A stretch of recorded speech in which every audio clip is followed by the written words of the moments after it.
shattered secrets. As I opened the door, the evening chill washed over us, bringing with it the crisp scent of fallen leaves mixed with something else. Something unsettling, yet elusive. Laura stepped forward confidently, her high heels clicking softly against the stone pathway. Her Catwoman costume shimmered under the streetlights, clinging to every curve of her slender body. There was such effortless grace in her movements that for a moment I forgot we weren't the carefree 20-somethings we once were. "Honey, let's have some fun," Laura tossed over her shoulder, with a light smile that didn't quite reach her eyes. I mirrored her expression, but inside, a strange, inexplicable feeling was tightening its grip on me. It had been with me since morning, like a shadow that wouldn't let go. And now, standing on the threshold of the party, it was almost unbearable. The house was already packed with people, music blaring from the speakers, laughter and conversations blending into a single hum. Everything looked as it should. Friendly faces, jokes, drinks. But something was off. That something hung in the air, poisoning it, making my heart beat just a little faster than it should. Laura quickly dove into the crowd, her laughter ringing out like silver bells. I retreated to the bar, grabbing a glass of whiskey. The alcohol burned as it went down, but it did nothing to ease my unease. I watched Laura, her glow almost otherworldly, as if she were part of the celebration, yet somehow distant from it, and from me. And that's when Tom appeared. He moved through the room as if he owned it, tall, muscular, dressed as Tarzan, drawing the eyes of every woman present. Tom was an old acquaintance of Laura's, and I had seen them laugh together many times. But tonight, something was different. There was something new in his gaze, something I hadn't noticed before. A subtle hint of interest that didn't escape my attention. Laura approached him with a light laugh, and their conversation quickly deepened. I couldn't hear what they were saying, but I saw the way her eyes lit up. They always sparkled when she was the center of attention, but now that light seemed different. Too bright, too warm. I pretended to be engrossed in a conversation with other guests, but in reality, I couldn't take my eyes off Laura and Tom. When I saw him lean in to whisper something in her ear, I felt a sharp stab of jealousy. She laughed, her laughter light and carefree, but there was something else beneath it, something I couldn't quite place. I tried to push the thoughts away. Maybe it was just the atmosphere of the evening, the festive mood playing tricks on me. Or maybe I was simply tired, and my mind was getting the better of me. But the anxiety that had settled in my heart refused to leave. Instead, it grew stronger with each passing minute as I watched Laura seemingly blossom under the attention from Tom. Attention that felt almost tangible. I reached for my glass again, trying to drown the sense of impending doom. Thoughts swirled in my head, thoughts I tried to dismiss. We've been together for so many years. We have everything one could wish for. Love, a home, children. But perhaps it was because of all that I couldn't shake the feeling that something was about to go wrong.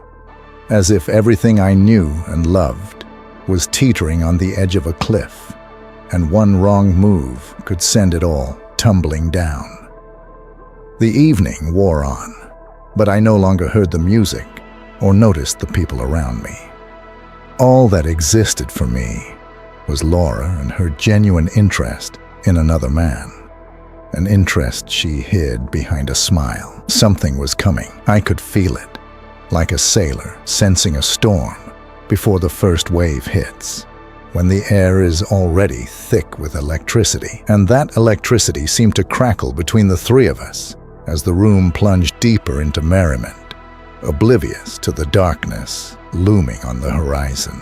Chapter 2. Growing Suspicions. The clock had barely struck 10 when I noticed that Laura and Tom had disappeared from sight. The room still buzzed with conversation and laughter, the music pulsing in rhythm.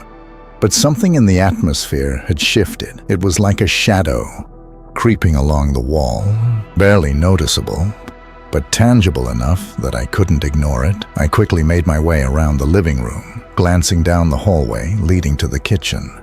But there was no sign of them. My hand clenched around my glass as I caught sight of Steve and Karen, our friends, nodding to each other and murmuring quietly while casting furtive glances toward the back door. It was a subtle, almost imperceptible gesture, but I picked up on it like a predator honing in on its prey. What the hell? I thought. I decided not to confront them directly, not wanting to cause a scene. But the anxiety that had been building in my chest became almost physically palpable. The tension in the air heightened my senses, and I started noticing everything. The frequent glances toward the kitchen, the strange expressions on the faces of those who stepped outside to smoke. I decided to check the house. I started with the kitchen, where a small table overflowed with snacks. No one was there. I then checked the living room. No sign of Laura or Tom. I moved further down the hallway, passing closed doors that seemed to lead to nowhere. But one of them creaked open slightly as I walked by. Inside it was dark, but I could hear muffled voices. I froze, holding my breath for a moment. It was them. The voices were unclear, as if the words were dissolving into the thick air of the room. But one thing I heard clearly, Laura's whisper. "Tom, he doesn't suspect a thing. Everything is going according to plan." I felt the ground shift beneath me. Something inside me wanted to burst out, and I nearly threw open the door, but something held me back. Perhaps it was the fear of facing a truth I wasn't ready to accept. Instead, I stepped away, struggling to suppress the rising panic that threatened to overwhelm me. What plan? The question burned through my mind. I tried to recall the past few months of our life, searching for signs that something was wrong. Laura had been her usual self, loving, caring. But had she really? Maybe I'd been too absorbed in my work and daily routines to notice the changes. Back in the living room, I sank onto the couch, feeling reality begin to blur. Questions filled my mind, but I had no answers yet. I forced myself to focus, replaying the last few weeks in my head. Laura had become more distant, spending more time away from home, citing outings with friends. I trusted her, never imagining that there could be more to it. But now, everything seemed to fall into place. Her late returns, the random phone calls she took in another room, her newfound interest in fitness that she hadn't shown before. I knew I had to do something. I needed to find evidence, or at least understand what was happening. But for now, I was unarmed in this battle for the truth, and the darkness around me was closing in. The party continued. People laughed, unaware that something sinister was brewing among them. Laura returned to the room, her face glowing with a carefree light, as if she didn't notice how I was watching her with a gaze full of suspicion and anger. She approached me, placing a hand on my shoulder, smiling as she asked, "Are you okay, darling?" I forced myself to smile back. "Of course, just a little tired," I replied, feeling my heart tighten with pain. She brushed her hand against my cheek, her touch warm but feeling counterfeit. Laura vanished into the crowd again, her laughter louder than it needed to be. I was left sitting alone, trying to keep afloat a ship that was rapidly sinking into the whirlpool of my fears. Chapter 3. Secrets Behind Closed Doors. I stood in the hallway, listening to the muted sounds of the party seeping from the living room.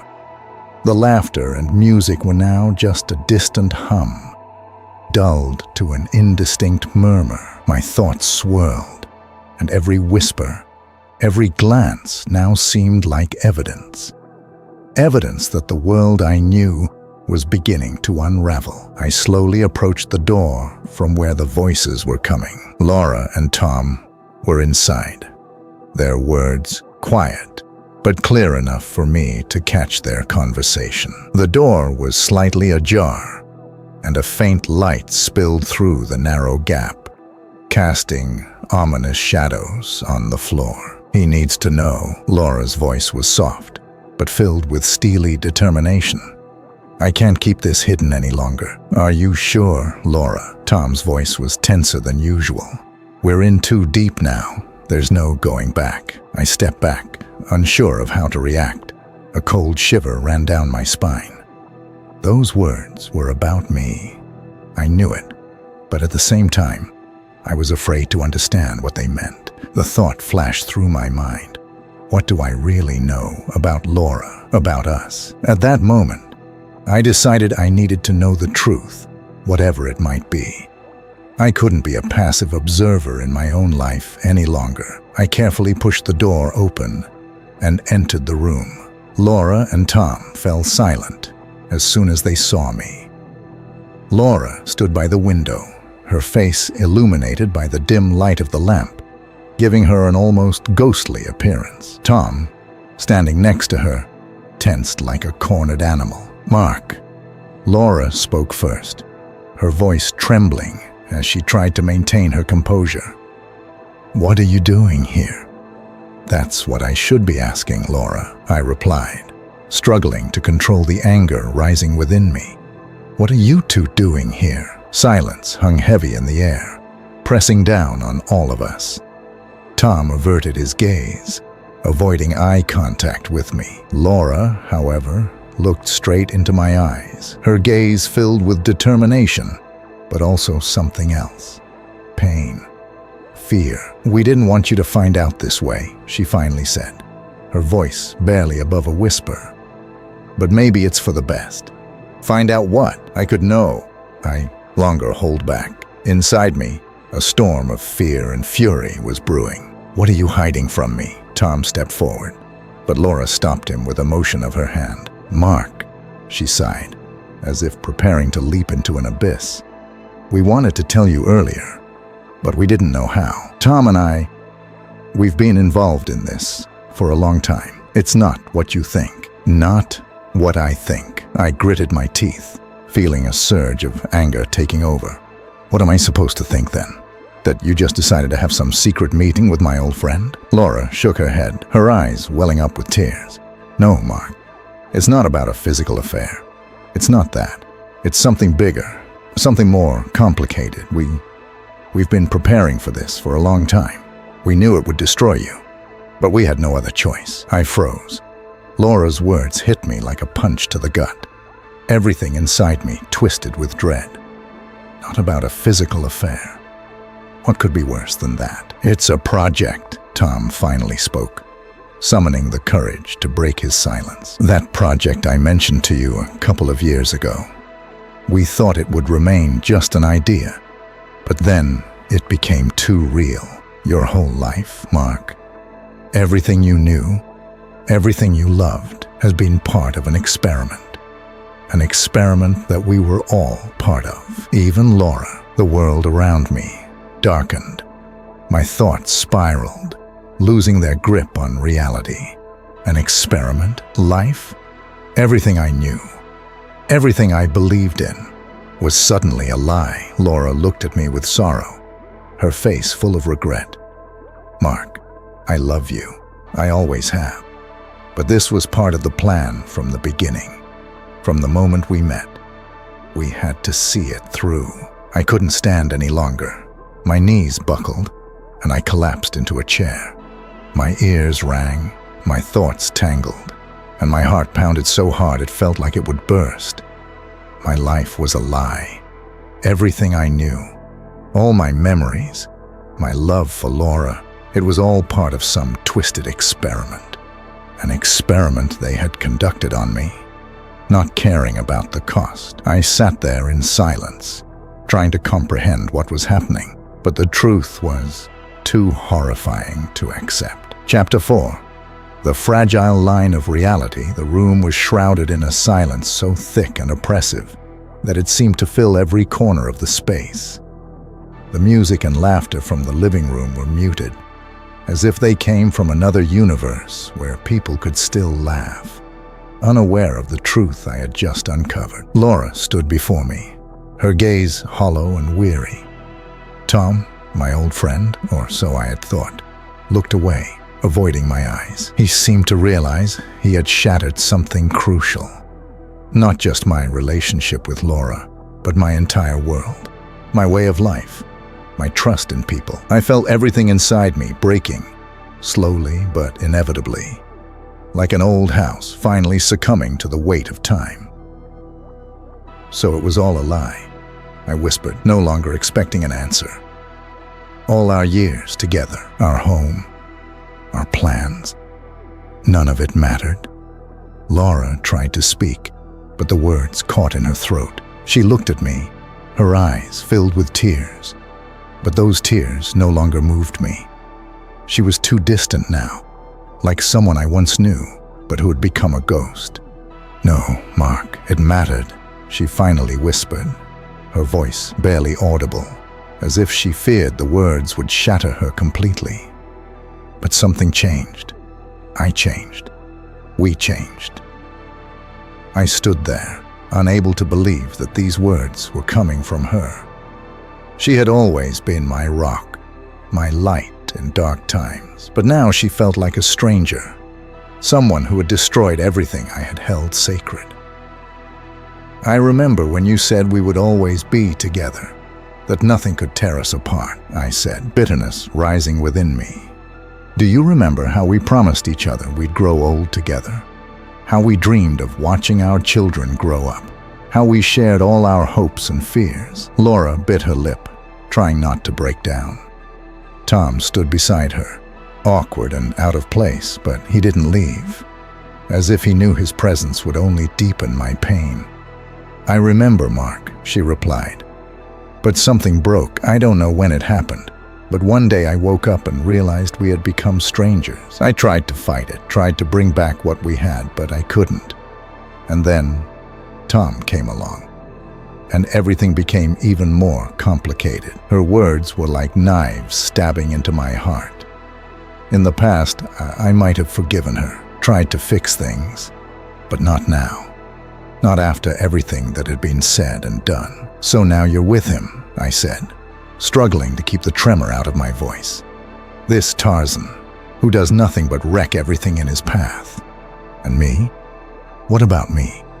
I'm just left behind, like some forgotten superhero from an old comic book, who couldn't even protect his own family." Laura took a step back, as if my words had struck her harder than she could bear.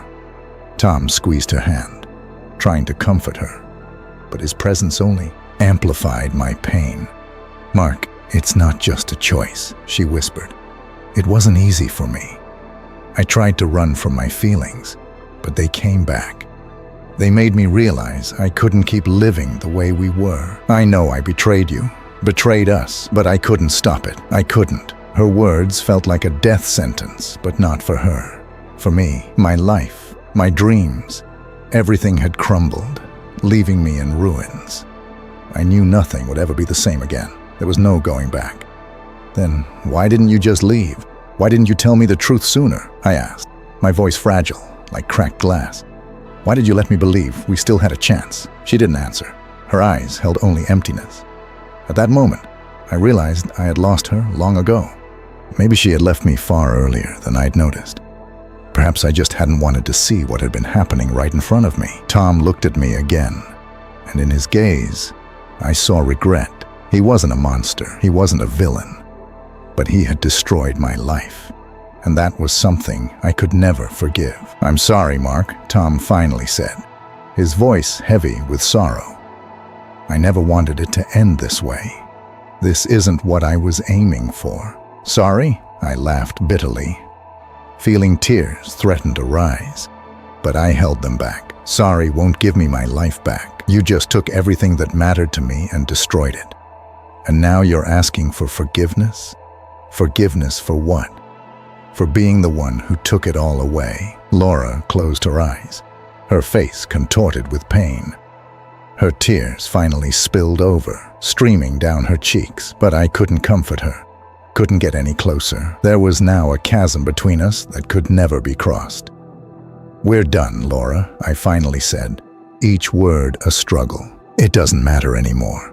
You've made your choice, and I'll make mine. You stay with him, and I'll just leave. But know this, you've destroyed me. You've destroyed everything I loved, and nothing, no apologies, no tears, can change that." With that, I turned and walked out of the room. In that moment, I knew I had lost everything. Laura, the home, the dreams of the future, all of it was now in the past. And now I was alone, drifting in a void that nothing could ever fill. Chapter 5. The shattering of illusions. The house that was once filled with laughter now felt infinitely empty and cold. I sat on the edge of our bed, the same bed where we had woken up together countless times, shared morning smiles, and made plans for the day. Now, that bed felt foreign, as though I no longer belonged in this house. The room, once warm and cozy, now breathed the chill of loneliness. I stared at the photos on the wall. There we were. Laura, me, our children, all the moments I had once believed to be happy. But now, those photos seemed like ghosts of the past, an illusion crafted to hide the truth. My hand trembled as I touched one of the frames. Laura was smiling in the picture, holding my hand. I remembered that day. We had been walking in the park. The kids were laughing, the sun was shining, and I had thought that happiness would last forever. But happiness turned out to be a lie. I slowly rose and walked around the room. In every object, in every detail, I saw our memories, but those memories now cut me like shards of broken glass, piercing my skin. My life had been built on trust, on the belief that Laura would always be by my side, that we could overcome any hardship together. But everything turned out to be fragile, shattered by a single choice she had made. I stepped into the hallway, my footsteps echoing through the empty house. It seemed as though the silence itself was speaking to me, whispering of all I had lost, all our dreams of the future, our plans for old age, even the little things we once enjoyed. Everything had turned to dust. I stopped in front of the door to the children's room. Inside, it was quiet, with only the soft glow of moonlight illuminating the cribs where our children slept peacefully. I looked at them, feeling a tightness in my chest. They were so young, so innocent. They didn't know that their world was falling apart. They didn't know that their parents would no longer be together, that their father and mother were not who they seemed to be. I approached one of the cribs and gently stroked our daughter's head. Her soft hair fell in strands through my fingers. I wanted to protect them from the pain, wanted them never to know what had happened between Laura and me. But the truth always finds a way to surface, tearing apart everything that seems unbreakable. Tears welled up in my eyes as I realized that I could no longer be the father I wanted to be. How could I protect them when I had crumbled under the weight of my own pain? How could I comfort them when my heart was shattered into pieces? I slowly backed away from the crib and returned to the bedroom. Laura had left a note on the nightstand, short words written in haste. "I'm sorry. I didn't want it to end this way." I read those words over and over, but found nothing in them but emptiness. How can you forgive something that has destroyed everything you once loved? How can you forgive a betrayal that pierces every part of your being?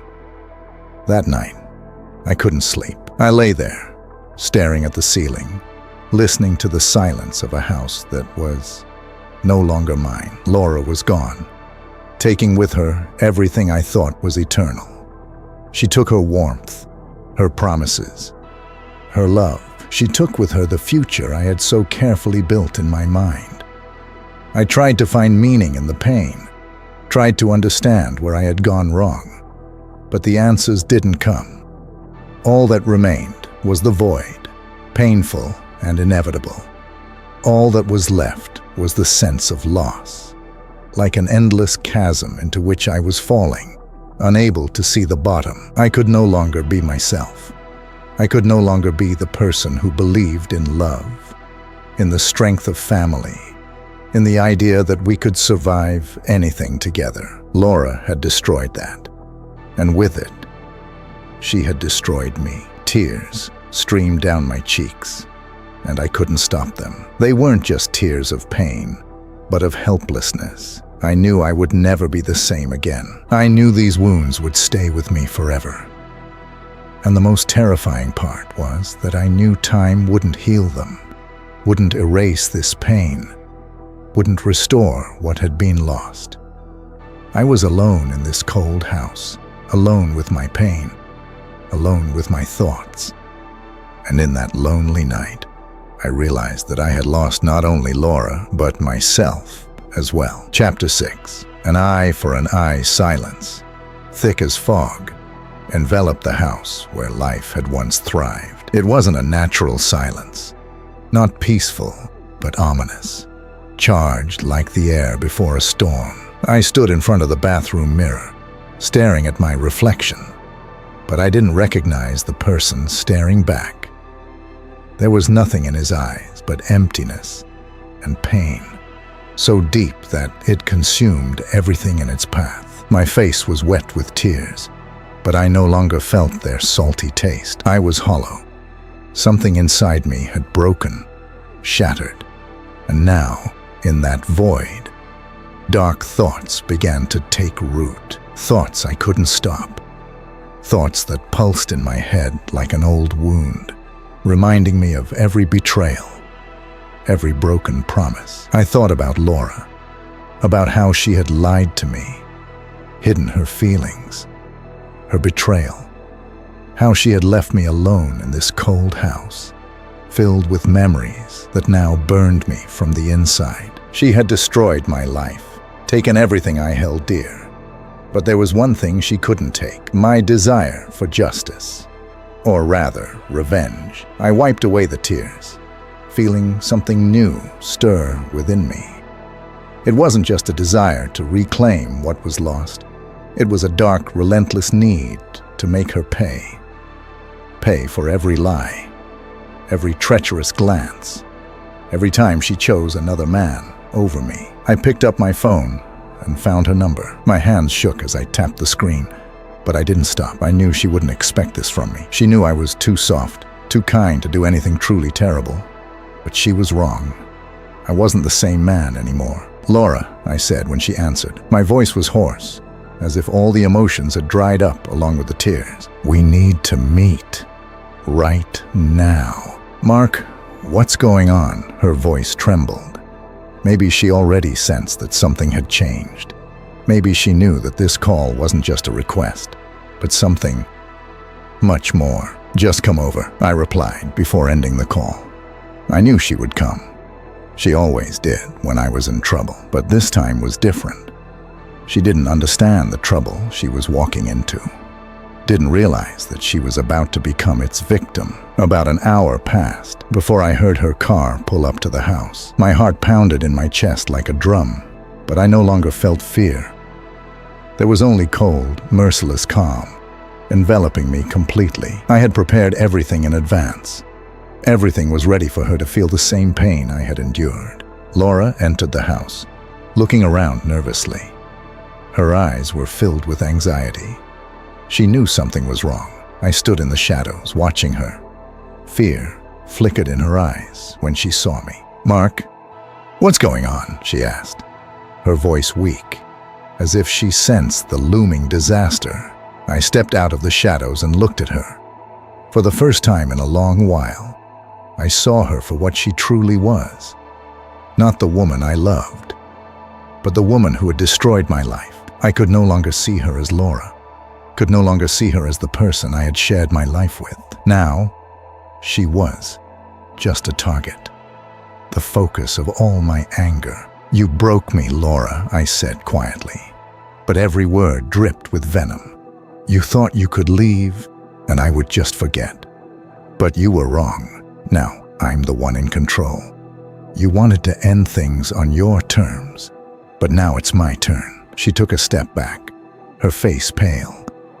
I saw her eyes widen with fear, but she didn't realize that she had been in my power all along. "Mark, please," she began, but I didn't let her finish. "No, Laura," I interrupted, my voice cold and devoid of emotion. "No more talking. You took everything from me, and now I'll take everything from you." I stepped toward her, and the knife gleamed in my hand. It was as sharp as the pain I had felt these past days, these weeks. She recoiled, horror etched on her face as she looked at me. "Mark, don't do this," she pleaded, her eyes filling with tears. "Please, don't." But her words no longer mattered. I was too far gone to listen. In that moment, I was no longer myself. There was only darkness, consuming me whole. "You left me no choice, Laura," I whispered, taking the final step. Her scream was loud, piercing, filled with terror. But it was only the first act of this tragedy. When it was over, I stood there, breathing heavily, staring down at her. The woman I had once loved was now just a shadow, a symbol of everything I had lost. My heart pounded so hard, it felt like it would burst. But I felt no relief, only emptiness, deep, overwhelming. Tears flowed from my eyes again, mingling with the blood on my hands. But this time, they were tears of losing everything. I realized that by taking revenge on her, I had killed not only her, but also myself. Now I was alone in this dark house, filled with shadows and memories that would never disappear.